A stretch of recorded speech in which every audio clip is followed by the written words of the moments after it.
السلام علیکم ګرانو دوستانو مینوالو او ملګرو دا د یو ځل بیا د انګلیسي ورځني خبرې اترې او لغاتو خپرونه پیل شوه او د تاسو څخه هیله کوم چې تاسو زموږ په یوټیوب چینل کې در سره ګډون وکړئ او د خپل ملګرو سره یې شیر کړئ تر څو هغه هم وکولی شي په خپل کور کې انګلیسي په اسانۍ سره زده کړي.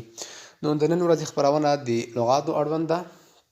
موږ انشاءالله هره ورځ دوی انګلیسي خپرونې په ورځ کې د انګلیش کنورسیشن ډیلی انګلیش کنورسیشن په نوم پیل کړې ده چې هغه کې زیاتې مهمې جملې او انګلیسي ورځني خبرې اترې دي. که تاسې چېرته کوشش وکړئ کولی شئ چې انشاءالله انګلیسي په 2-3 میاشتو کې په ډېر اسانۍ سره زده کړئ او خپل مشکلات پرې حل کړئ.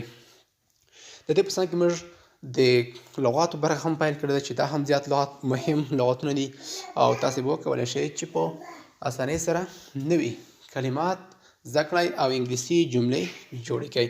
نو راځو درس پیل کوو. The first word is frequently. Frequently په پرله پسې ډول په تکراري ډول صحیح ده. که تاسې چېرته په انګلیسي کې تلفظ نشئ کولی نو په څنګ کې تلفظ لیکل شوی ده frequently یعنی په پرله پسې ډول. دا adverb دی. نو راځو word number 2 ته habit noun دی.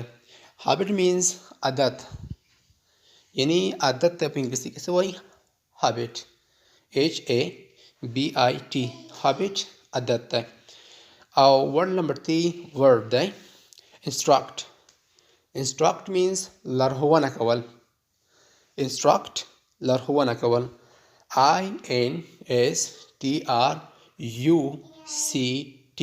instruct لارښوونه کول.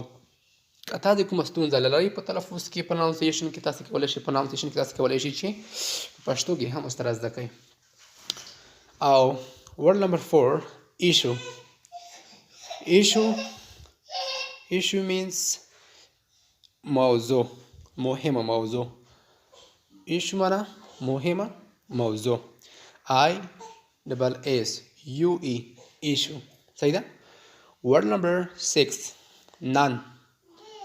none دا preposition دی یعنی none هیڅ نه. word number 8 patient means صبر PATIENT patient صبرناک یا صبر. دا adjective دی صفت دی. word number 8 positive دا هم adjective دی صفت دی POSITIVE positive مثبت صحیح ده. positive means مثبت. word number 10 punish is a verb. دا خپله verb دی. punish سزا ورکول صحیح ده. سزا ورکول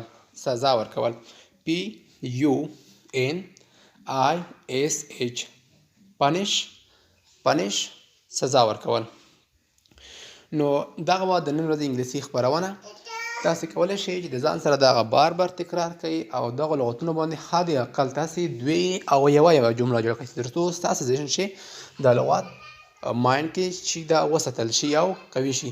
نو تاسې خپلې کتابچې راواخلئ تر څو چې موږ بیا حاضرېږو تاسې باید ځان سره دغه لغتونه لیکلي وي او نوي راتلونکي خپرونې ته اماده شئ.